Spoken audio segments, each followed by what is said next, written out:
Hissène Habré n'est plus. L'ex-président du Tchad est décédé le 24 août 2021 à l'âge de 79 ans des suites de Covid-19.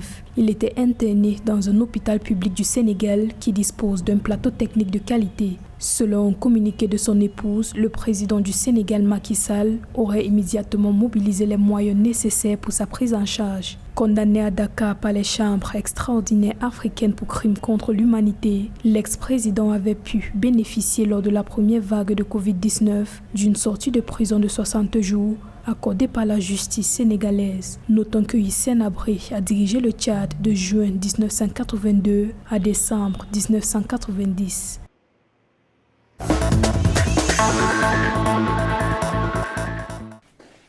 Ouverture d'une enquête après la mort de 5 personnes suite à la vaccination contre le coronavirus. L'Organisation mondiale de la santé a déclaré qu'elle a envoyé une équipe locale d'experts au Lesotho pour enquêter le décès de 5 personnes prétendument après avoir été vaccinées. Selon les informations du ministère de la Santé, les décès sont survenus dans le district de Léribé. Le ministère a cependant indiqué que les résultats préliminaires montraient qu'il n'avait aucun lien défini entre la vaccination et les décès et qu'il ne pouvait donc trouver aucune raison de suspendre les vaccinations de masse en cours dans le pays. Précisons que le Lesotho compte vacciner 70% de sa population d'ici décembre 2021.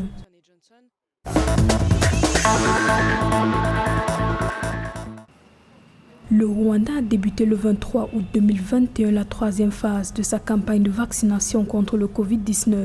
Cette phase est ouverte principalement aux adultes de 18 ans et plus dans la capitale Kigali, selon le ministère de la Santé. La campagne de vaccination permettra d'atteindre les travailleurs de tous les secteurs de l'économie et devrait conduire le pays à une véritable reprise économique. Des équipes mobiles vont également se déplacer de porte à porte pour vacciner les personnes âgées et les personnes à mobilité réduite. Par ailleurs, la vaccination des personnes âgées de 40 ans et plus, qui a débuté il y a 2 semaines, est achevée à 82% selon le ministère de la Santé. Le Rwanda veut vacciner 30% de sa population d'ici fin 2021 et 60% d'ici fin 2022.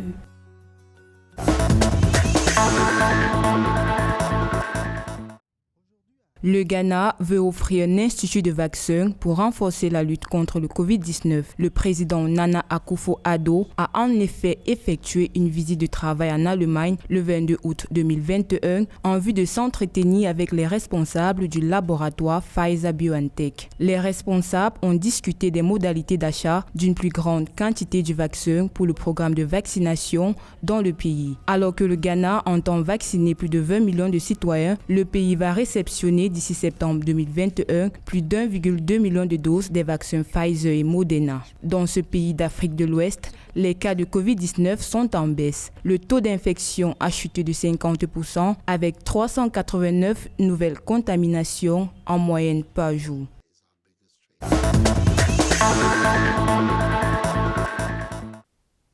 Les autorités gabonaises planchent sur une nouvelle stratégie pour susciter une adhésion massive du personnel de santé à la vaccination anti-Covid-19. Selon les autorités, le Gabon a perdu une proportion non négligeable de personnel de santé durant la première vague de la pandémie. Alors que la 3e vague de Covid-19 s'annonce très meurtrière dans le pays, les autorités prévoient au cours des prochains jours une campagne de sensibilisation dans les différentes structures sanitaires. Cependant, la situation épidémiologique du Gabon s'améliore depuis le début de ce mois d'août, d'après le Comité national de vaccination. Selon les chiffres du comité, au 20 août 2021, plus de 76 226 personnes ont été vaccinées contre le coronavirus.